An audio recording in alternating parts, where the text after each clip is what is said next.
Canal Novel e Fanfic Narradas. Fanfic Cyberpunk, de um ninguém à lenda.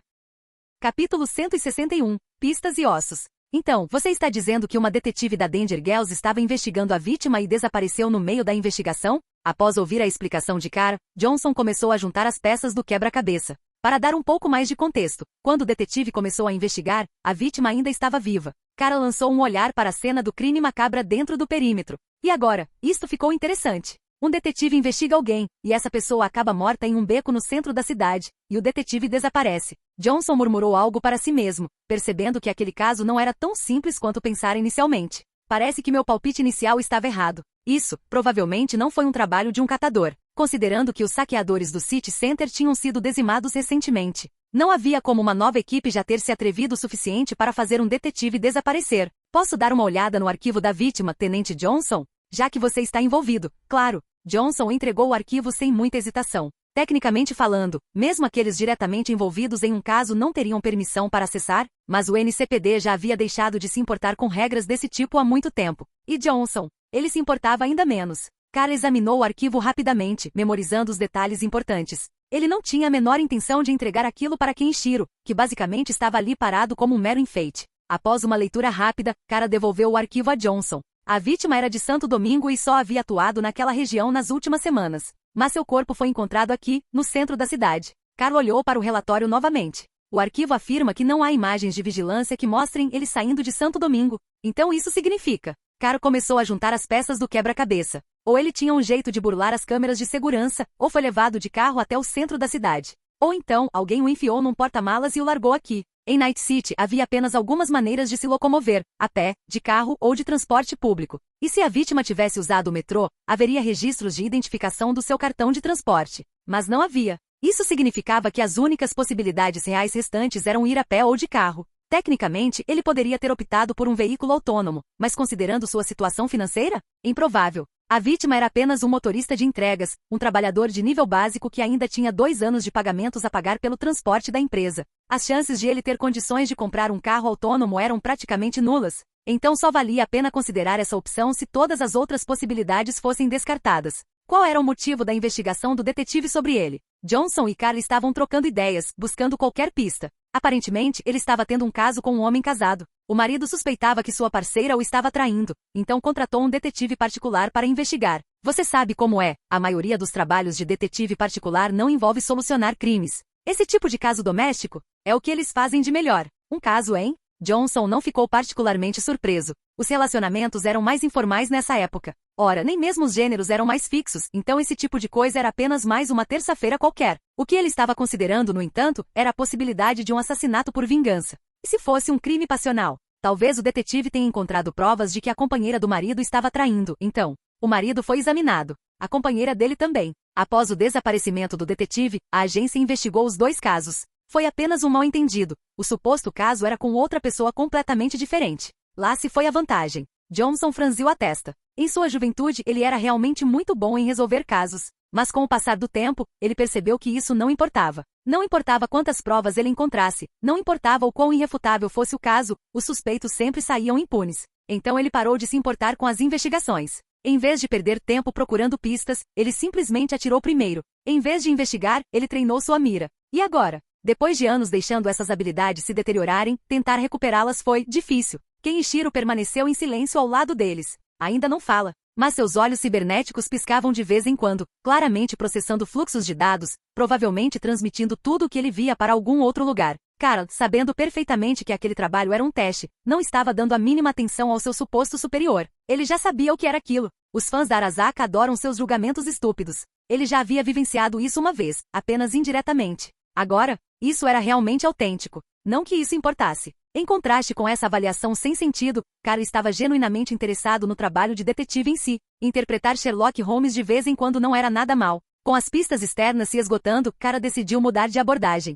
Em vez de se concentrar nas conexões da vítima, ele voltou sua atenção para o corpo da vítima. Ele já havia analisado os laudos da autópsia, mas havia uma coisa que esses relatórios não haviam deixado de mencionar. Kara ultrapassou a linha policial. Agachando-se, sua atenção se concentrou totalmente nos pedaços dispersos de carne, sangue e ossos. Todo o conhecimento que ele havia reunido começou a se encaixar em sua mente. Johnson não o interrompeu. Ele simplesmente ficou ali parado, observando, curioso para ver o que Kara encontraria. Os olhos de Carl examinaram a cena metodicamente. Ele analisou cada osso quebrado, reconstruindo mentalmente a que lugar originalmente pertenciam no corpo humano. E então ele encontrou algo. Levantando-se, Cara caminhou cuidadosamente pelo chão ensanguentado, dirigindo-se a um ponto específico antes de se agachar novamente. Dentre os ossos espalhados, ele arrancou um à primeira vista, parecia idêntico aos outros. Ensanguentado, quebrado, insignificante. Mas Cara sabia que não era bem assim. Ele ergueu o objeto, virando-se para Johnson. Encontrei algo interessante. Segurando o osso, Cara fez um gesto para que Johnson desse uma olhada. Isso não partiu da vítima.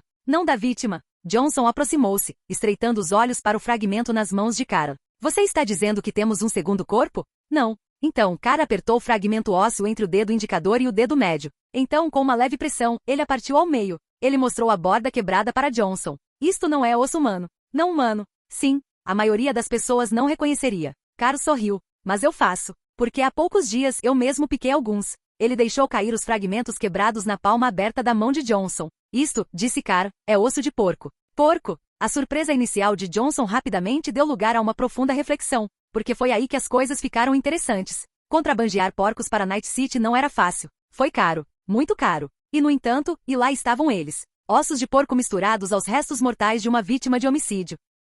Capítulo 162, Centro Logístico. 10h35. Cara estava sentado dentro de uma viatura da polícia do condado de Nairobi. O modelo? Skilini era SH 860 NCPD Enforcer. Skilini era SH 860 NCPD Enforcer. Um era modificado sob encomenda, especialmente desenvolvido pela NCPD Skilini Motors. Ao contrário do era padrão, que era conhecido por seus painéis de carroceria de plástico barato e para-choque frágil, esta variante policial foi construída para durar. Sua estrutura havia sido reforçada com materiais à prova de fogo e resistentes a balas, e até mesmo os para-choques haviam sido substituídos por grossas placas de aço. Poucos veículos em Night City conseguiam igualar sua durabilidade. Ora, mesmo que um policial imprudente batesse o carro direto em uma parede de concreto, provavelmente ele mal sofreria um arranhão. Sentado em um dos poucos veículos realmente bem equipados da NCPD, Cara tocou distraidamente a têmpora com o dedo, processando as pistas até então. Vamos repassar isso novamente. A vítima era um motorista de entrega, certo? O que significa que antes de morrer, ele lidava regularmente com remessas de mercadorias.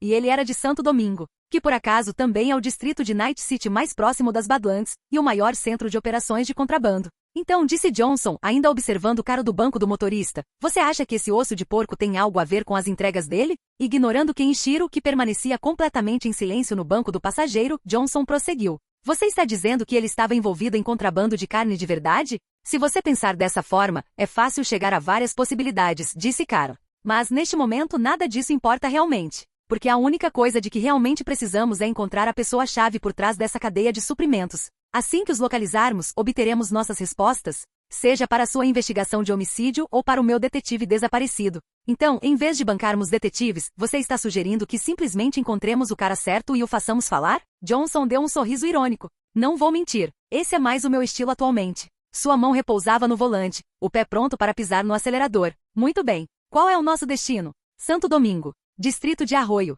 Polo logístico. Arroio, hein? Johnson estalou a língua. A polícia de Newcastle quase não patrulha aquele lugar. A maior parte da força de trabalho do NCPD estava concentrada no centro da cidade, o distrito que mais pagava em subornos e doações. Nem mesmo Watson e Eivode, que ficavam bem ao lado, receberam muita atenção. E Santo Domingo? Foi praticamente ignorado por completo. Ora, é para isso que existe a gangue da Sexta Rua. Se o Departamento de Polícia de Newfoundland NCPD tivesse feito seu trabalho, a 6th Street jamais teria sido criada. Mas, para ser justo, o Corpo de Fuzileiros Navais também apoiou essa decisão. Sim, não vamos lá com frequência, admitiu Johnson. Mas você ainda vê alguns policiais novatos patrulhando as ruas, não é? Sim, é só a mistura de sempre. Idiotas com complexo de herói e recrutas novatos com sonhos idealistas. Deles algum tempo. Após algumas aulas, eles vão entender. Salvar uma cidade? Sim, não é tão simples assim. É assim mesmo. Cara escutou, mas sua mente estava em outro lugar. Os dados foram transmitidos para seu implante cibernético. Seu Cyberdeck S4, fabricado pela Arasaka, realizou um ataque rápido, acessando a ficha pessoal de Johnson nos registros internos do NCPD.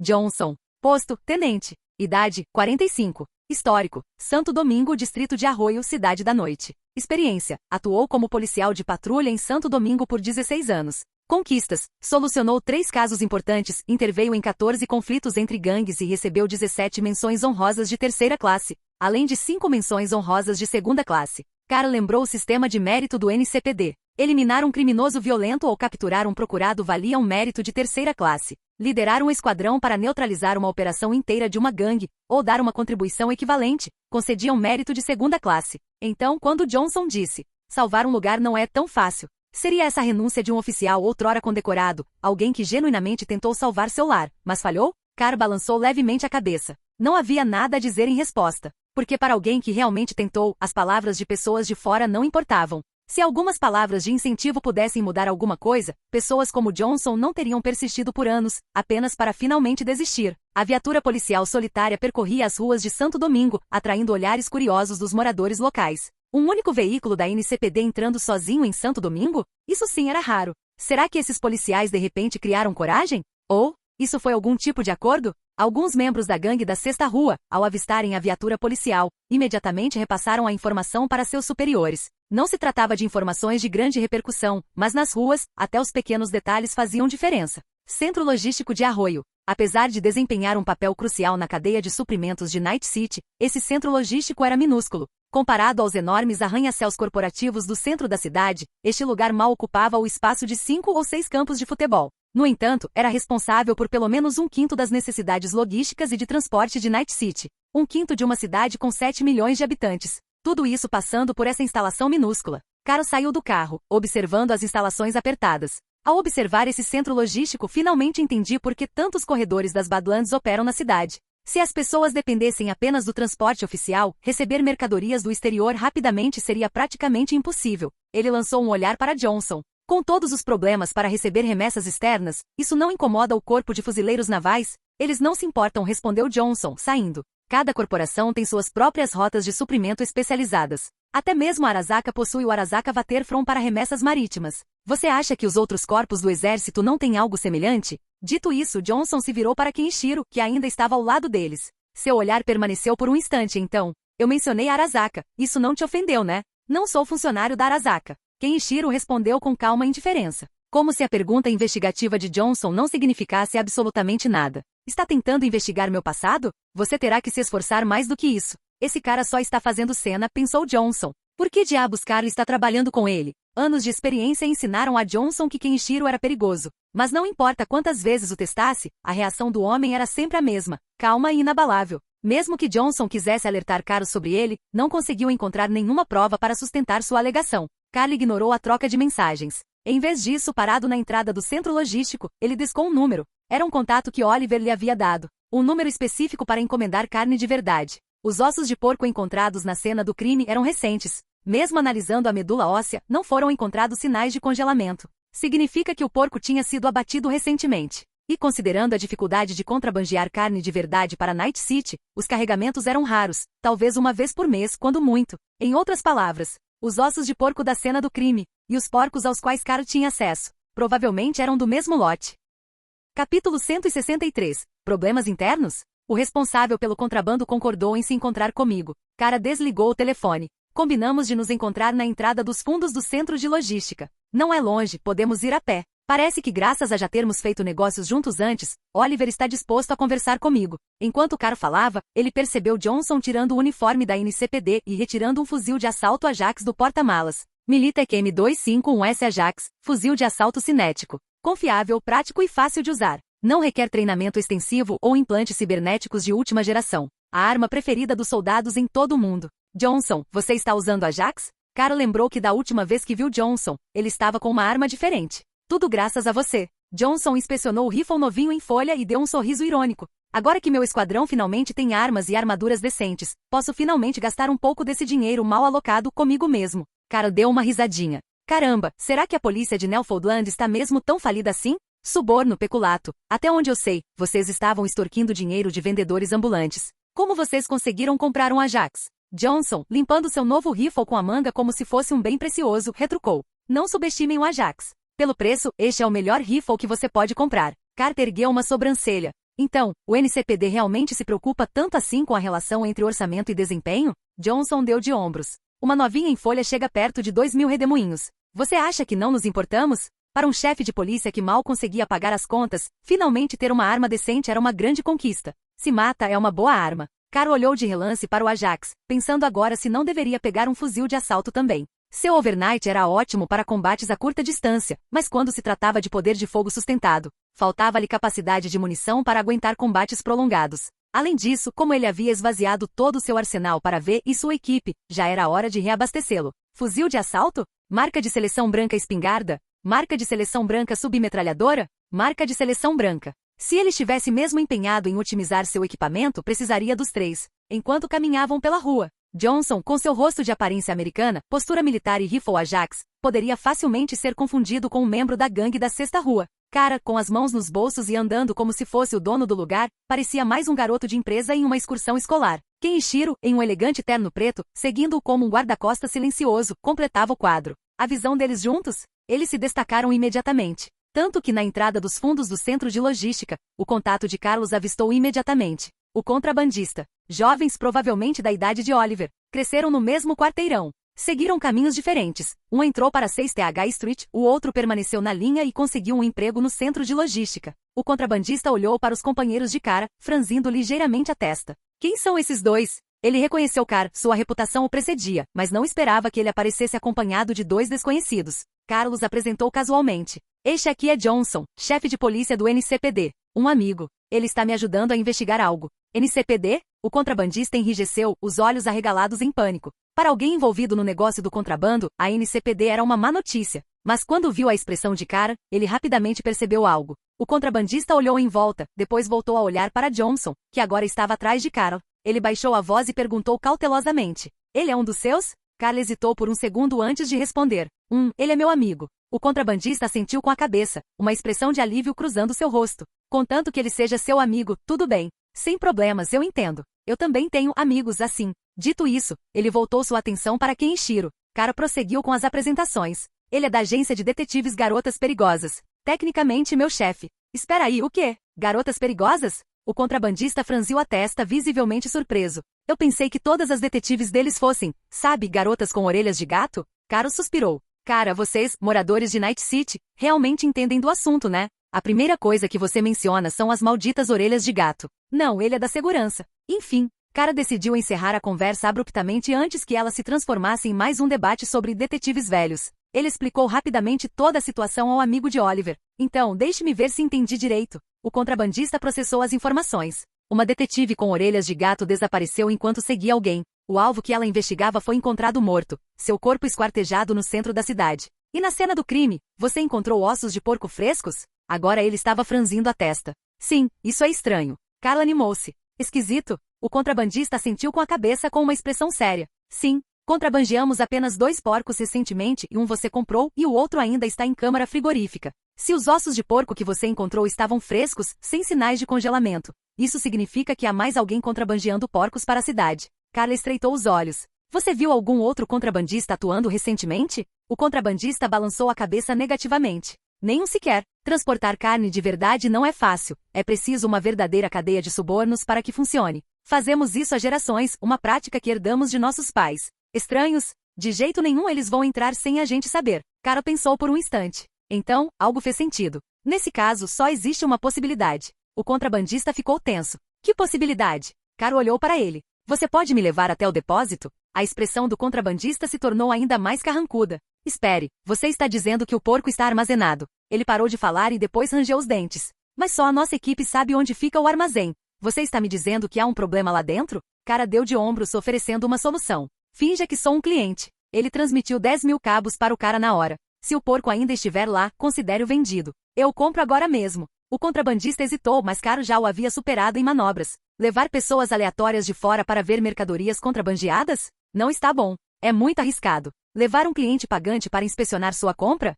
Perfeitamente razoável. Caro lhe dera uma saída. Ele não podia recusar. O contrabandista riu, surpreso. Caramba, você não está para brincadeira, hein? Após uma breve pausa, ele tomou uma decisão. Certo, vamos lá. Independentemente de o problema ser interno ou não, eles descobririam em breve. Capítulo 164. O congelador. Este é o armazém onde a carne é armazenada. Só um segundo, lembrei que a coloquei neste congelador. Jed, o contato, ativou seu olho cibernético, destrancando a porta do congelador. Em seguida, conduziu Johnson, Carl e Kenichiro para a câmara frigorífica, onde uma densa névoa de condensação os envolvia. Assim que entraram, os olhos de Carl brilharam. Bem à sua frente havia 7 prateleiras de metal de 3 níveis, repletas de diversos cortes de carne. Vocês têm bastante estoque aqui. É só carne de porco, ou também tem cordeiro, carne bovina, pato e frango? Não crie muitas expectativas. Leia os rótulos antes de se animar, respondeu Jed. Podem parecer frescos e sangrentos, mas são todos carne sintética. Se você gosta de carne vegetal à base de minhoca, bem, tem bastante disso por aí. A expressão ansiosa de Cara escureceu imediatamente. Eu dispenso essas porcarias sintéticas. Mas e as coisas de verdade? Você consegue as carnes que eu mencionei? Contanto que o preço seja bom, não há nada que você não possa conseguir em Night City, disse Jed com um sorriso irônico. Bem, exceto talvez um coração genuíno, como Oliver gosta de brincar. Ele deu uma risadinha enquanto puxava a conversa, ao mesmo tempo que procurava nos expositores a carne de porco de verdade que havia escondido com cuidado e separado. No entanto, à medida que ele examinava cada prateleira uma por uma, sua expressão foi gradualmente se tornando sombria. Ele não conseguiu encontrar. A carne de porco tinha acabado. Apenas um punhado de pessoas tinha acesso a esse congelador, e ainda menos sabiam quais embalagens continham carne de verdade. O pior cenário possível havia se tornado realidade. Jed respirou fundo o ar frio e cortante, e então se virou para Cara. A carne de porco sumiu. Então isso significa que os ossos de porco encontrados na cena do crime provavelmente vieram deste armazém, murmurou Johnson, examinando a câmara fria. Mas algo parecia errado. Porque eu tinha a sensação de que o congelador estava ficando mais frio. Normalmente, os congeladores comerciais regulam a temperatura por meio de unidades de refrigeração industrial, que utilizam líquidos de baixo ponto de ebulição como refrigerantes. Estas são controladas por um sistema central, garantindo um ambiente estável. Mas essa queda brusca de temperatura era normal. Parecia proposital, como se alguém na sala de controle tivesse simplesmente abaixado o botão ao máximo. E foi então que Kenichiro, que havia permanecido em silêncio até então, finalmente falou. Meu biomonitor detectou uma queda significativa de temperatura. Queda de temperatura? Jed ainda estava distraído, pensando em possíveis traidores dentro do seu grupo. Mas então, ele viu. Logo atrás de Cara, a porta do congelador estava se fechando. A porta. O rosto de Jed se contorceu em pânico. As portas desses depósitos eram reforçadas com painéis compostos de 120 milímetros de espessura. Uma vez fechadas, eram praticamente impossíveis de abrir por dentro. Ele imediatamente tentou burlar o sistema, usando sua autorização para manter a porta aberta. Mas o acesso dele foi bloqueado. Era como se os pedidos dele nem sequer estivessem sendo processados, como se alguém já tivesse anulado sua autoridade. Bang! Com um baque metálico surdo, a porta de aço espessa e isolada bateu com força.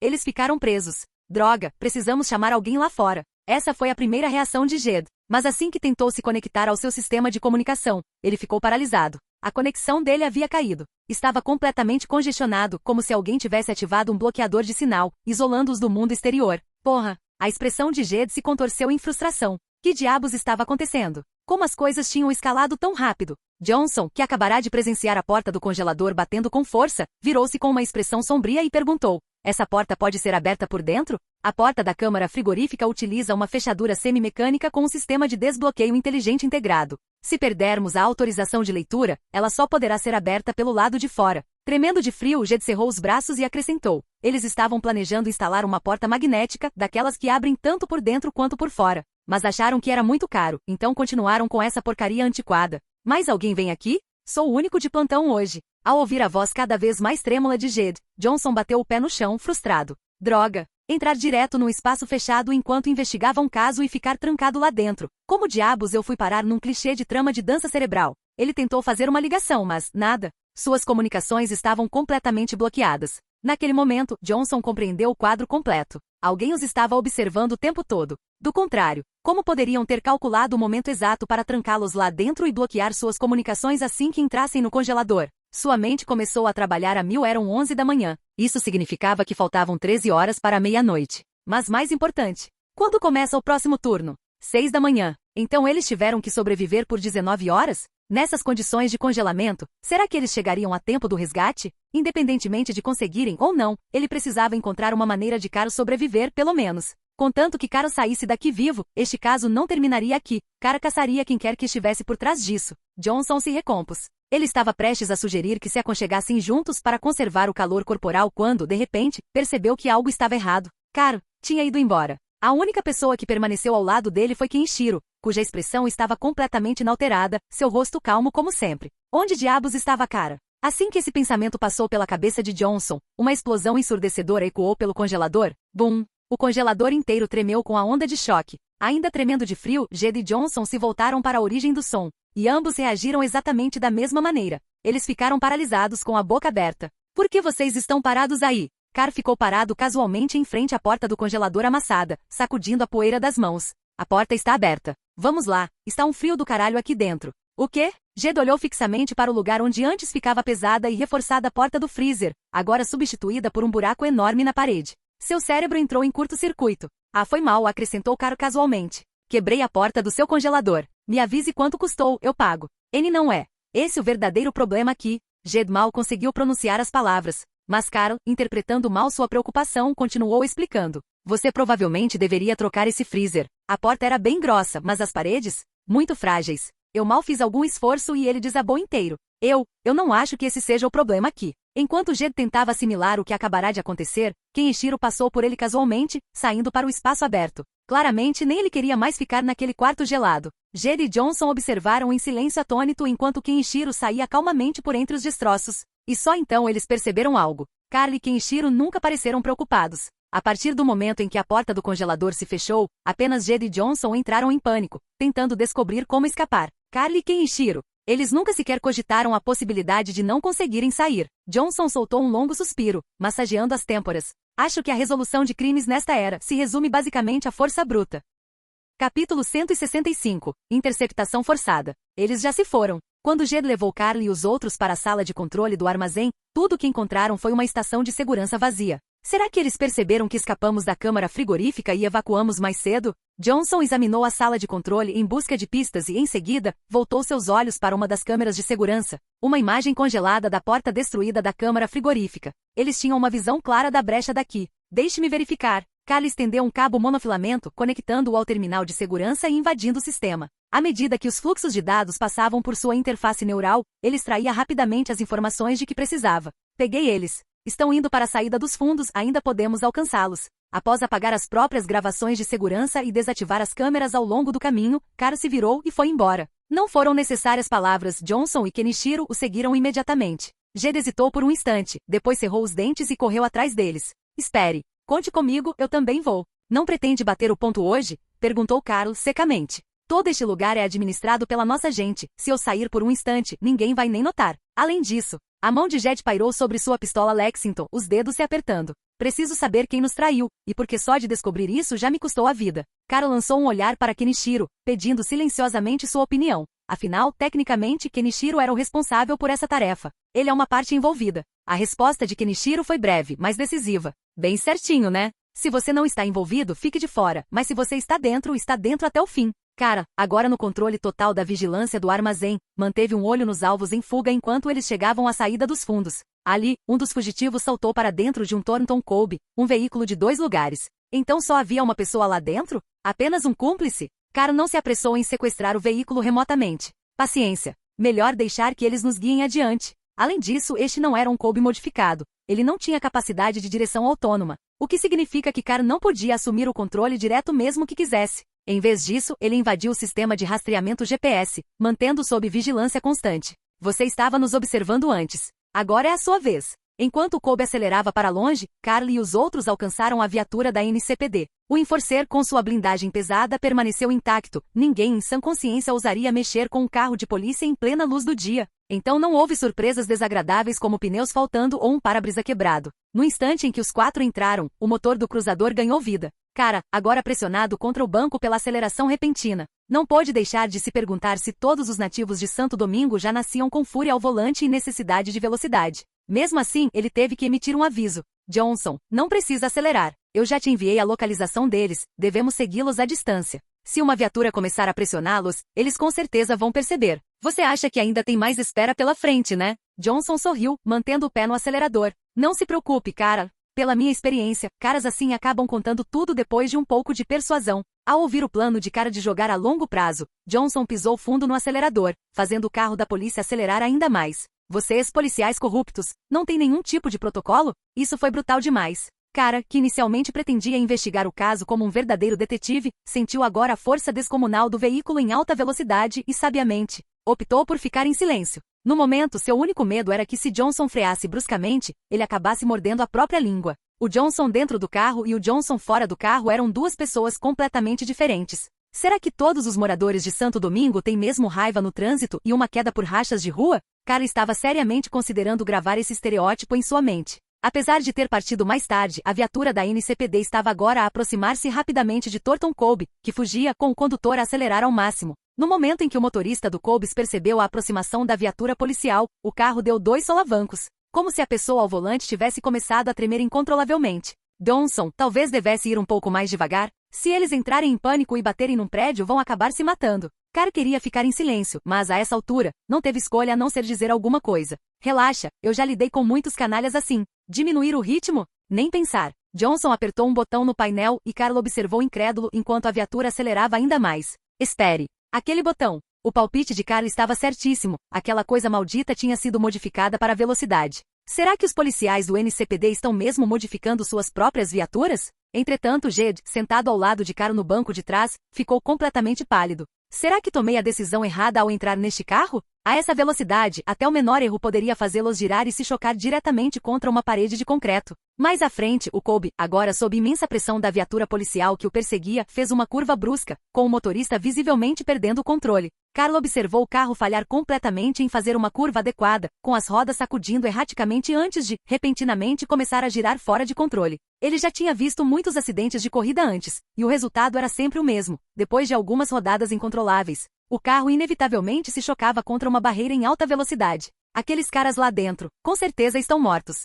Mas, assim que Carr teve esse pensamento, Johnson pisou fundo no acelerador e disparou para frente. Morrer em um acidente causado por mim mesmo? Nem pensar. No instante em que o Colby girou para o lado, deixando sua lateral exposta, Johnson atacou. Ao colidir com a viatura policial na lateral do Colby, ele a forçou a parar no meio da rotação, usando o impulso para impulsioná-la para a frente em uma derrapagem controlada. O som estridente dos pneus no asfalto ecoou no ar enquanto o Colby derrapava lateralmente, arrastado pela força do impacto. Então, assim que alcançaram a posição perfeita, Johnson tirou o pé do acelerador, permitindo que a inércia os levasse para frente antes de finalmente acionar os freios. Com o último guincho, a viatura da NCPD parou. O Colby agora estava completamente imobilizado diante deles. Interceptação forçada, bem-sucedida.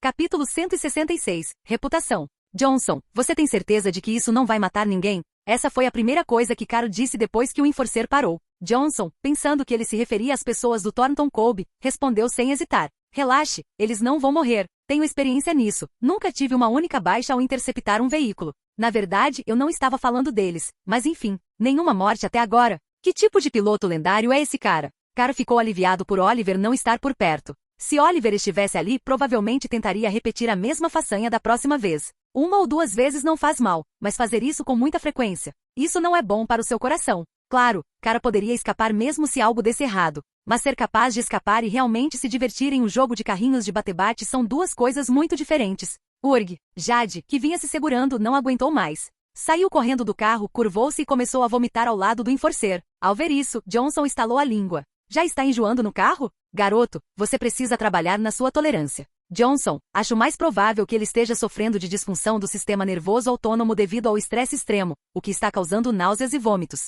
Após sair do carro e sacudir a poeira das roupas, agora amassadas pela turbulência, Carl voltou sua atenção para o veículo que acabavam de interceptar. Lá dentro, ele viu 2 pessoas lutando para se libertar dos destroços. Caramba, Johnson, você realmente tem talento. Nenhuma fatalidade. Ao observar os 2 homens ensanguentados tentando rastejar para fora, Carl deu um sorriso irônico. No máximo, estão apenas um pouco amassados. Você acha que eu estava blefando? Melhor motorista da região, sem comparação. Johnson aproximou-se de Colby, que estava mutilado, levantou o pé e abriu a porta amassada com um chute. Ao mesmo tempo, ele ergueu seu rifle Ajax e apontou-o para os 2 homens enquanto eles caíam no chão. NCPD, você está preso. Que se fodam a polícia de Newfoundland. Um deles cerrou os dentes e tentou se levantar. Bang! O tiro do Ajax ecoou. Uma bala abriu um buraco no chão bem ao lado da cabeça do homem. Sentindo o calor da bala ao passar de raspão, suas pupilas se contraíram de terror. Johnson ajustou calmamente a mira, apontando agora diretamente para a testa dele. Diga mais uma coisa que eu não goste, e a próxima vai atravessar seu crânio. Só preciso de um de vocês para interrogatório. Ao ouvir isso, o outro cara que também estava tentando se levantar, desistiu imediatamente e deitou-se novamente. Morrer resistindo não era o problema. Mas morrer enquanto seu parceiro era interrogado, delatado e saía impune? Isso foi inaceitável. Quem já traiu alguém uma vez, quem garante que não fará isso de novo? Antes do interrogatório, Carl verificou os ferimentos deles. Após confirmar que nenhum dos 2 morreria tão cedo, ele chamou Jade, que acabará de vomitar e parecia completamente exausta. Você conhece esses caras? Jade encostou-se no executor, lançou um olhar rápido para os 2 homens e depois desviou o olhar. Eu costumava fazer isso. Não mais. Traidores. Qual era o sentido de reconhecê-los? principalmente aquele tipo que tentou te matar. Os dois homens deitados de bruços no chão reconheceram imediatamente a voz familiar. Levantando a cabeça, viram Jade. Jade. Eles suspeitavam que pudesse ser ele, mas vê-lo ali, ao lado das pessoas que os haviam perseguido, era quase inacreditável. Como vocês descobriram que éramos nós? Como diabos vocês conseguiram que a polícia de Newfoundland nos perseguisse? Claramente, esses dois idiotas não levaram em consideração que a equipe de Kara poderia ter obtido as informações deles em segundos. Eles eram apenas uns bastardos culpados fugindo da lei, na esperança de escapar antes que a polícia de Newport City os pegasse. Mas agora, diante da realidade, ao verem que eram Jade e as mesmas pessoas que haviam trancado na câmara frigorífica, seus rostos empalideceram como a morte. O primeiro dos dois traidores, ainda imobilizado sob o Ajax de Johnson, começou imediatamente a implorar por sua vida. Jade, por favor, me deixe ir. Nós nos conhecemos há anos. Foi só um momento de fraqueza, eu fui enganada. Foi tudo ideia dele. O outro cara, ao ouvir como seu suposto amigo o traiu tão rapidamente, reagiu na mesma velocidade. Jade, por favor, eu juro, eu só queria te prender, só isso. Abaixar a temperatura para te matar? Foi ideia dele. Ele disse que não podíamos te deixar viva, já que você começou a desconfiar da gente. Eu nunca quis te machucar, eu juro, foi tudo ideia dele. Ao ouvir os dois implorarem pateticamente, Jade manteve a cabeça virada, recusando-se sequer a olhar para eles. Ele não tinha nada a dizer a traidores como esses. Caro suspirou. Eles realmente acham que vão se safar dessa? Isso é ridículo. Esse nível de descaramento era indescritível. Eles traíram o amigo. Tentaram matá-lo. Agora que foram apanhados, estavam a alegar amizade para se safarem mais facilmente? Que piada. Ainda, o coração de um traidor é frio. Mas e o coração de alguém que realmente se importava? Sempre deixa uma pontinha de hesitação. Cara lançou um olhar para Jade, que estava deliberadamente evitando o contato visual. Mesmo agora, apesar de tudo, havia uma pequena parte dele que sentia algo. E isso foi simplesmente triste. Cara inclinou-se, baixou a voz e fez uma pergunta rápida a Johnson. Após obter a confirmação, ele se voltou para os dois traidores. Comece a falar. Seja honesto, e talvez eu deixe você viver. Você vai cumprir pena, mas pelo menos terá a chance de sair algum dia. Cara tocou levemente na cabeça deles com seu nu e seu tom calmo, porém gélido. Minta para mim ou omita alguma coisa. Você sabe o que acontece. No instante em que ouviram há uma chance de viver, ambos os homens ignoraram completamente Jade e se voltaram ansiosamente para Cara. Eles estavam prestes a revelar todos os segredos que conheciam, aliás, provavelmente estavam prontos para confessar que roubavam doces quando crianças, mas então, eles viram o rosto de Cara. Cabelo preto, expressão sorridente. Em uma fração de segundo, seus rostos se contorceram em absoluto horror. Eles finalmente perceberam quem era Cara. KK. É o KK. Um deles gritou como um louco. Por favor, não me transforme em um cadáver sem membros e me asse no fogo. Eu falo, eu conto tudo. Eu tenho 3.000 eurobooks na minha conta, só me matem logo, eu imploro. O rosto de Carl estava completamente tomado pela confusão. Transformar pessoas em tocos sem membros? Assá-los vivos? Já fiz algo parecido alguma vez? Que tipo de reputação eu tenho? Enquanto Cara permanecia sentado com uma expressão de completo espanto, os dois traidores soluçavam como homens derrotados. Enquanto isso, Kenichiro permanecia em silêncio ao lado, observando. Seus olhos cibernéticos piscaram por um breve instante. Capítulo 167. Em busca da justiça. Eles confessaram tudo, Johnson? Ah, eles confessaram sim. Johnson lançou um olhar estranho para Cara. Eles confessaram demais. Mal tive tempo de analisar todos os pontos principais. Então, com uma expressão ainda mais estranha, ele acrescentou. Eles nem sequer imploravam mais para viver. Só queriam morrer. Não pelas suas mãos, especificamente. Que diabos você fez para que as pessoas reagissem assim? Cara soltou um longo suspiro. Como diabos eu vou saber? Então, o que eles derramaram? Johnson parou um instante para organizar mentalmente as informações. Certo. Aqui está o detalhamento. Esses dois canalhas estavam trabalhando com pessoas de fora. Eles vêm traindo o próprio povo há algum tempo. Contrabandear carne de verdade para Night City é caro. Alguns clientes não tinham condições de pagar o valor total do transporte, mas mesmo assim queriam experimentar. Então, esses dois aceitaram subornos para expor nossas rotas de entrega. O entregador que foi morto? Ele pegou a remessa errada e viu a carne verdadeira. As pessoas por trás disso tudo não queriam que ele falasse, então o silenciaram. E quanto ao detetive?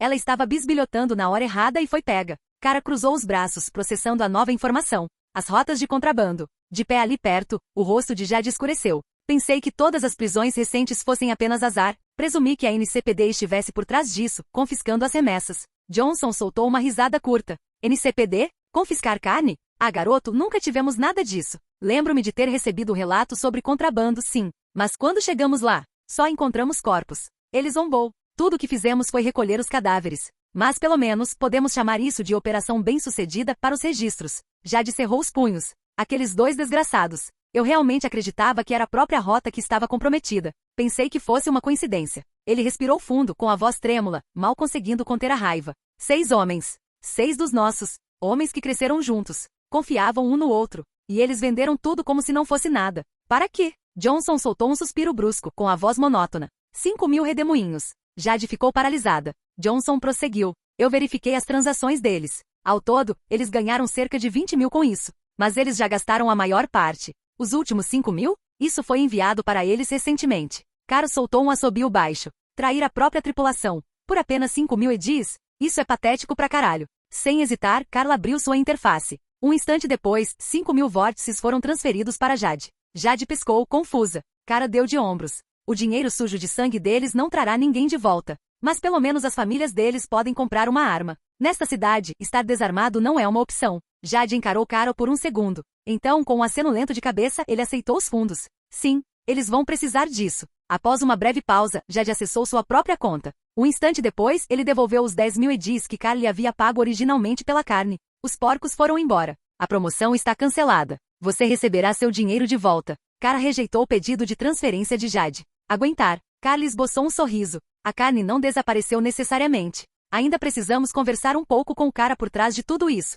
Ele pegou minha carne de porco sem permissão, não foi? Jade apertou os lábios formando uma linha fina, encarando Caro por um longo momento. Então, com um aceno pesado de cabeça, ele murmurou. Obrigado. Para quê? Cara riu. Eu ia resgatar alguém de qualquer maneira. Uma detetive com orelhas de gato presa no covil de um vilão, esperando que eu a salve. Derrotar o dragão maligno faz parte do trabalho, não é? Carla entrou no enforcer. Johnson, vamos dirigir. Johnson ergueu uma sobrancelha. Resistir. Meus homens ainda não chegaram. Preciso entregar esses 2 primeiro. Também. Ele lançou um olhar para a Cara. Talvez eu não consiga te deixar no seu próximo destino. Aquele lugar. Você está planejando invadir, não é? Cara deu um sorriso irônico. Quando os alarmes tocarem, por favor, tentem ganhar tempo um pouco, combinado? Parar é? Johnson sorriu. Eu não tenho esse tipo de autoridade. Mas, se por acaso houver um pedido de reforço, de repente posso perceber que meu cinto está muito frouxo e meu uniforme um pouco desarrumado. Ele deu de ombros dramaticamente. Não seria correto sair em um estado tão indigno. Pode levar pelo menos meia hora para consertar.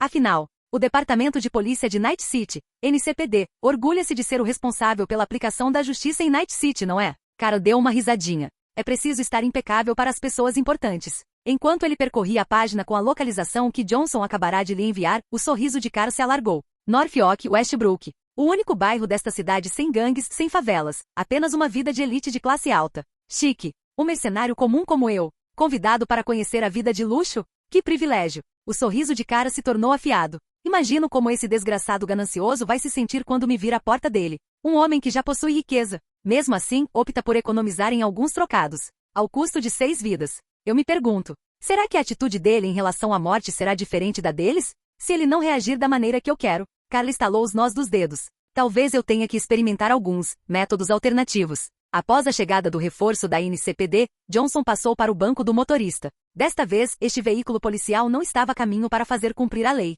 Estava a caminho para fazer justiça. Você vem? Car ficou parado junto à porta aberta, olhando para Jade. O homem observava enquanto os 2 traidores eram arrastados para dentro de uma viatura policial. Jade apertou ainda mais o seu Lexington. Claro, ele apertou a mão de Car com firmeza. Pelos meus irmãos. Temos que corrigir isso. Não importava se era para aqueles que já haviam caído, ou para aqueles que ainda se consideravam irmãos. A justiça precisava ser feita. Mesmo que ele só tivesse uma Lexington. Mesmo que tudo que ele pudesse fazer fosse ficar ao lado de Cara. Isso foi o suficiente. Sentado no banco do passageiro da frente, Kenichiro permaneceu em silêncio. Ele simplesmente abriu uma linha segura e fez a chamada. Não muito tempo depois, em Japanton, um grupo de Tiger Claws recebeu uma mensagem urgente da cúpula. Um certo morador da elite de Norfolk, alguém que lhes havia pago generosamente por serviços de proteção de emergência, acabaram de ter o contrato rescindido. A razão? Elas ousaram se meter com a agência de detetives Garotas Perigosas. Capítulo 168. Carvalho do Norte. Esta é a minha primeira vez em Norfolk. Devo dizer que o lugar realmente parece diferente do resto da cidade. As pessoas da elite vivem com muito estilo. Saindo do carro e fechando a porta atrás de si, Caro parou um instante para olhar ao redor. Ele examinou o bairro elevado, esperando ver algo específico, mas como não viu nada, voltou-se para Johnson com uma expressão confusa. Johnson, Norfolk não deveria ter segurança de primeira linha? Ouvi dizer que até mesmo dar um passeio por aqui significa ter inúmeros drones de segurança e torretas de sentinela mirando em você. Porque parece tão tranquilo. Você está pensando em como era antes da reconstrução. Não importa o quão rigorosa seja a segurança hoje em dia, nenhum distrito de Night City vai se transformar em uma fortaleza completa. Os figurões que moram nessas mansões, Eles não confiam em segurança centralizada. Antes, a Arasaka cuidava de toda a defesa, mas agora, com Norfolk se tornando um novo centro para a elite da alta sociedade, todos preferem seus próprios mercenários a uma força de segurança unificada. Johnson deu de ombros. Este distrito abriga pessoas da Militech, da Arasaka e de todas as outras grandes corporações.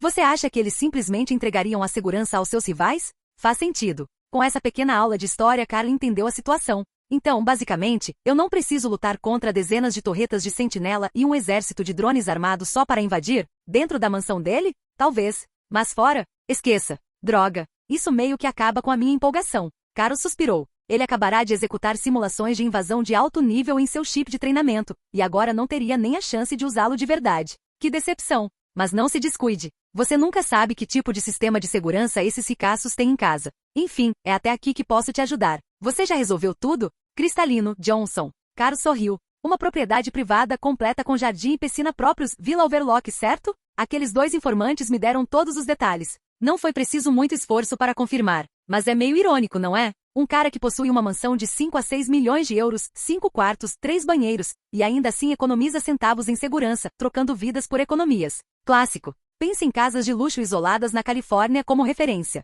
É exatamente por causa dessa ironia que ele pode se dar ao luxo de morar em um lugar como esse. Johnson não disse muito mais. Em vez disso, estendeu a mão e entregou a Carl seu Ajax M251S recém-adquirido. Carl piscou, pego de surpresa, antes de seu rosto se iluminar. Espera, sério? Você vai devolver quando tudo isso acabar. Claro. Mas você tem certeza? Considere isso como minha forma de contribuir. Johnson enfiou a arma nas mãos de Carl e se virou como se não fosse nada demais. Não posso ajudar com o trabalho em si, mas o mínimo que posso fazer é garantir que você esteja devidamente armado. E tenha cuidado com ela. Acabei de comprar essa coisa, nem atirei muito com ela ainda. Não se preocupe, disse Carl com um sorriso irônico, apertando o Ajax com força. Vou usá-lo bem. Carl não estava particularmente preocupado com o rifle ou Ajax em si. Se quisesse poderia comprá-lo facilmente. O que ele valorizava mais era o significado por trás de Johnson lhe entregar a arma. Segurando o rifle com cuidado, ele olhou para Jade e Kenichiro. Certo, deixe-me entrar primeiro. Kenichiro era tanto seu superior quanto um observador nesta missão, então não havia motivo para ele assumir a liderança. Quanto a Jade, ele só tinha uma Lexington e enviá-lo contra a potencial segurança da mansão seria suicídio. Desde o início, Carl planejava limpar o local sozinho. Com apenas Midnight, seu poder de fogo seria insuficiente sem o apoio de Jack e dos outros. Mas agora, com a Ajax em mãos, isso não era mais um problema. Após uma rápida verificação de armas, Carl avançou. Uma coisa era inegável. Norfolk, situada no alto das colinas, fazia jus à sua reputação. Comparada ao resto de Night City, a iluminação pública ali era impecável. Enquanto caminhava pela estrada sinuosa da montanha, nenhuma lâmpada piscava ou estava apagada por falta de manutenção. Os postes espaçados uniformemente brilhavam como faróis, iluminando seu caminho enquanto ele subia constantemente. Carl só tinha um pensamento em mente. Subir ladeiras a pé é um saco. Por que os ricos gostam tanto de lugares altos? Prédios de escritórios, salas de reunião, até mesmo suas malditas casas, sempre no topo. Se a polícia de Norfolk pudesse ter entrado direto sem chamar atenção, Carl teria deixado Johnson deixá-lo no portão da frente sem problemas. Assim, ele poderia simplesmente sair atirando, e o trabalho estaria feito.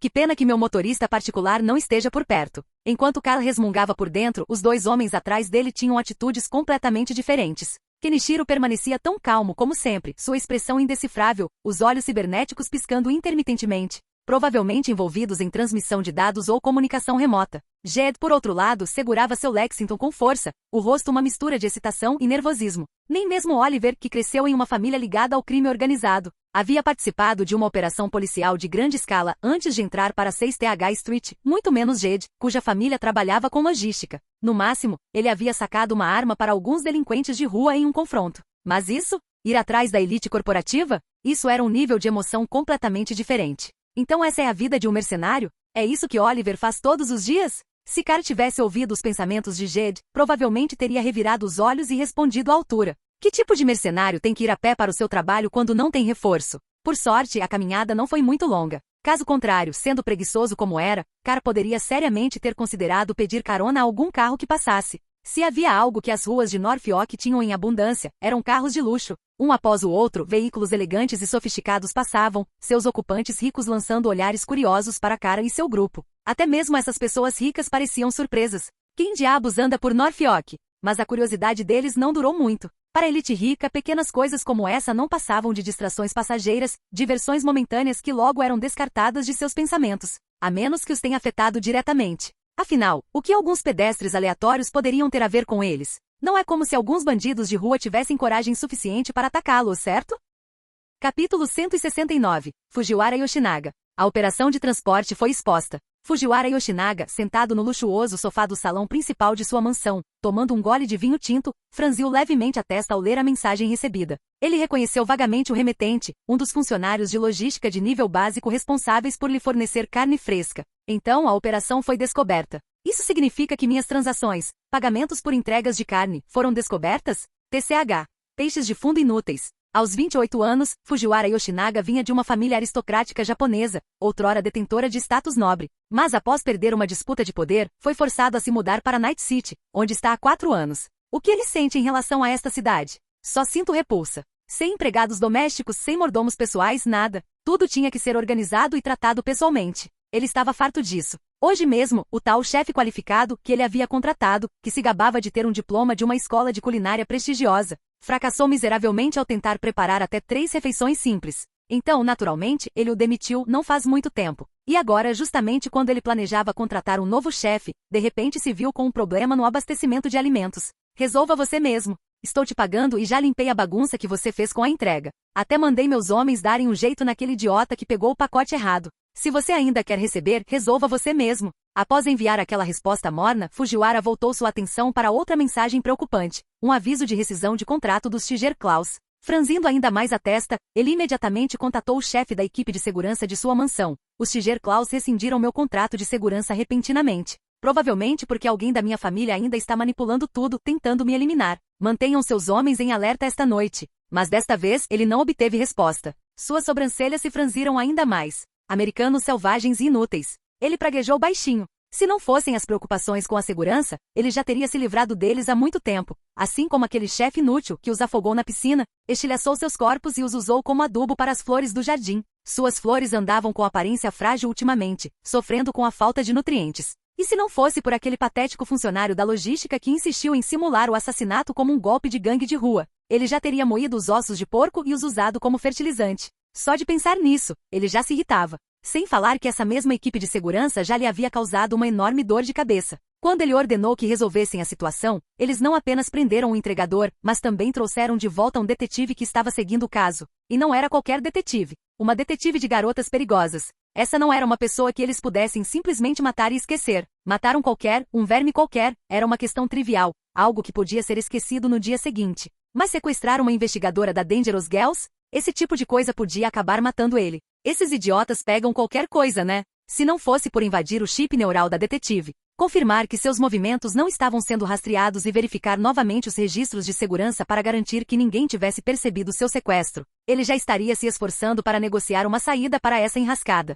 No entanto, mantê-la presa indefinidamente também não era uma solução. Ele precisava simular um acidente, algo que eliminasse tanto ela quanto sua equipe de segurança. Depois que eles estivessem mortos, tudo o que ele precisava fazer era apagar os registros da missão e silenciar qualquer membro da equipe restante, para garantir que não houvesse pontas soltas. Mesmo que os verdadeiros responsáveis por Dangerous Girl suspeitassem de algo, não seriam capazes de agir abertamente contra ele. Afinal, seus ancestrais haviam servido ao imperador com lealdade inabalável. Mesmo que ele fosse um exilado em desgraça, eles não desconsiderariam séculos de lealdade por causa de um pequeno inconveniente, certo? Mas havia outro motivo pelo qual ele não podia simplesmente libertar a detetive de Dangerous Girls, uma questão ainda maior. No momento em que foi levada para a casa dele, enquanto ele estava ausente, ela tentou fugir, e acidentalmente viu algo que não deveria. Fujiwara Yoshinaga possuía registros confidenciais, dados que ele havia compilado secretamente para auxiliar uma certa figura de alto escalão no Japão, após seu exílio em Night City. Essa informação era muito mais importante do que sequestrar e deter uma detetive da unidade de garotas perigosas.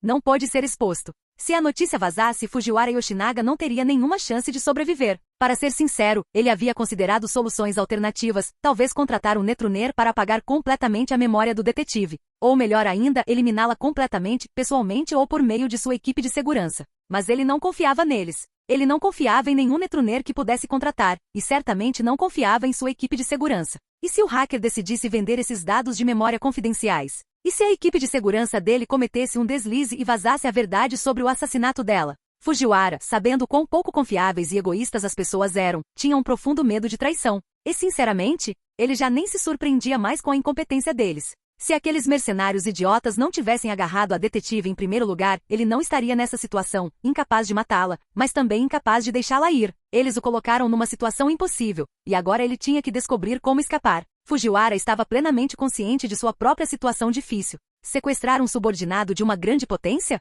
Só isso já era uma sentença de morte. Se ele a matasse, os superiores dela caçariam o culpado, e no momento em que descobrissem que ele estava envolvido, ele estaria acabado. Se ele a deixasse ir, ela escaparia com informações valiosas, e ele estaria praticamente morto de qualquer maneira. Só havia uma opção: mantê-la presa até que ele pudesse simular um acidente. O plano era simples: ele eliminaria o detetive e sua equipe de segurança de uma só vez, e faria parecer um incidente infeliz. Então, ele alegaria ignorância. Ofereceria a equipe de segurança morta como bode expiatório e invocaria a antiga lealdade que sua família demonstrara ao imperador como proteção. Se tudo corresse bem, os superiores poderiam simplesmente deixar passar. Caramba! Fujiwara bateu com o punho na mesa de vidro com tanta força que seu copo de vinho tinto, que estava meio vazio, tremeu, fazendo com que um pouco se derramasse sobre a superfície. O fato de ele ter sido forçado a recorrer ao adiamento do desaparecimento dela em vez de executar uma execução limpa, tudo porque precisava de mais tempo, foi insultante. Toda essa confusão? A culpa é daqueles mercenários americanos idiotas. Se ele não tivesse sido forçado a contratar pessoas de fora,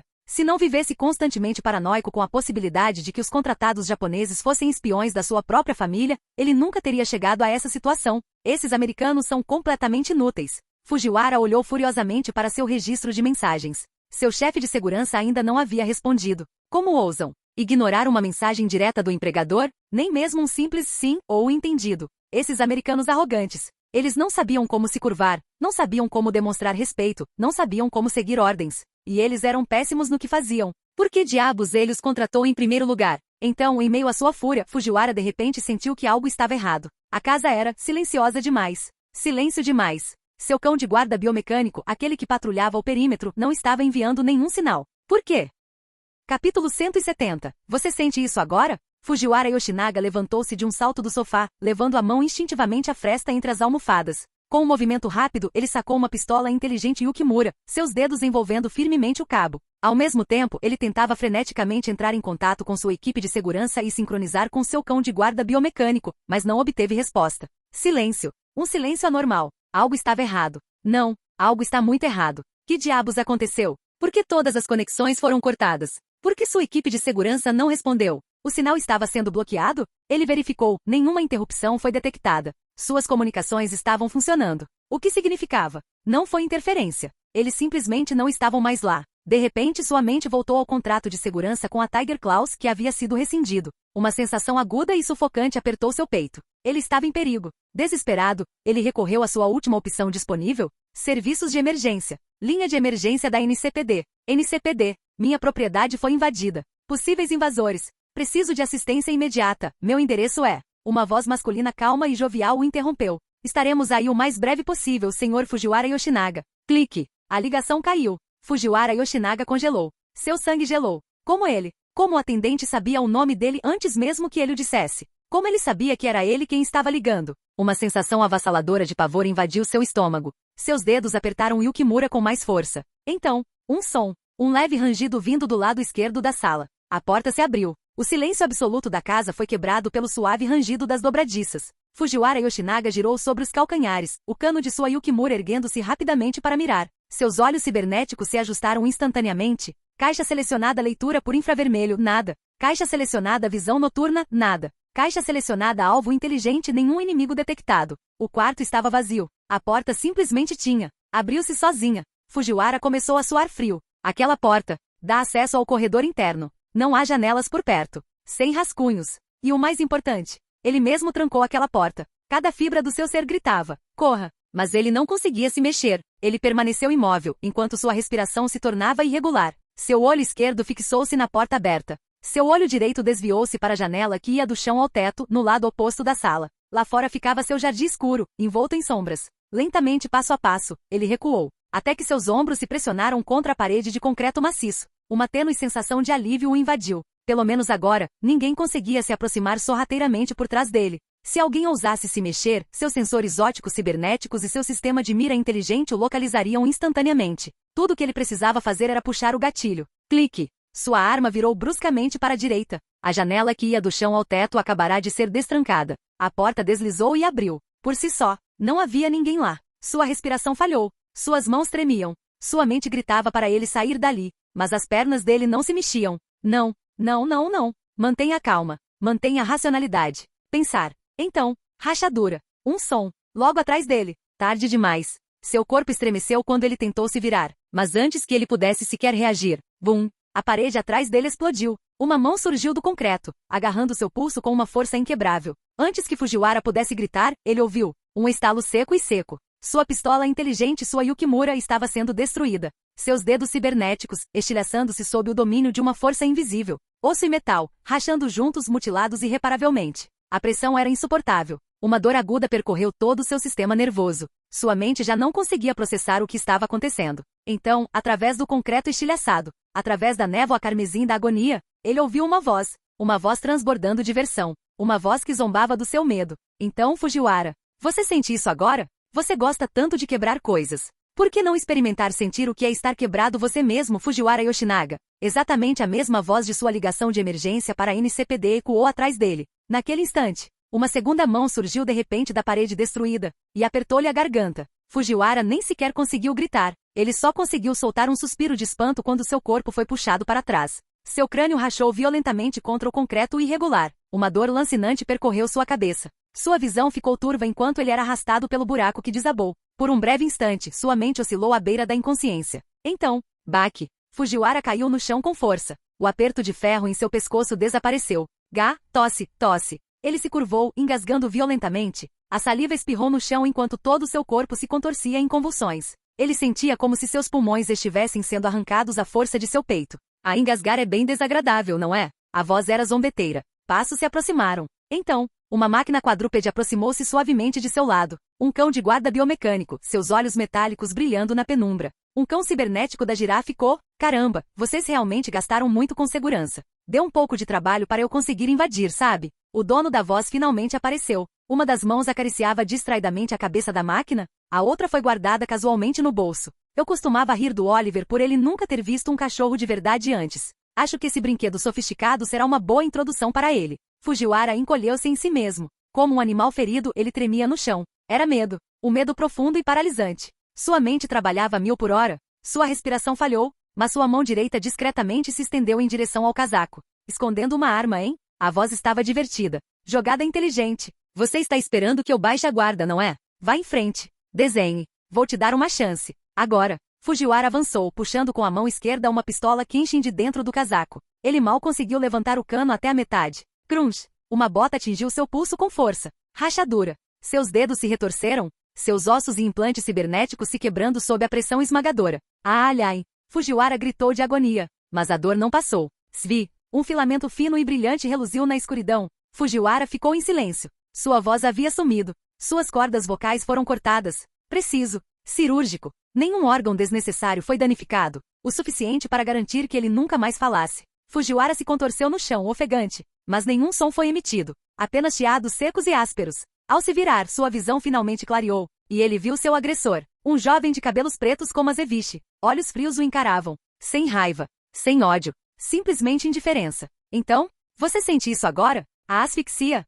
O silêncio? Aquele momento de impotência, em que você afunda na escuridão e percebe que ninguém virá te salvar? Talvez, só talvez, você esteja começando a entender o que aquelas pessoas que você matou sentiram em seus momentos finais. As pupilas de Fujiwara se contraíram. Sua respiração acelerou. Sua mente girou em descrença. Ele reconheceu aquele rosto. Ele conhecia aquele nome. KK. Impossível. Isso é impossível. Não temos histórico. Nenhuma ligação. Por que ele está aqui? Por que ele está fazendo isso comigo?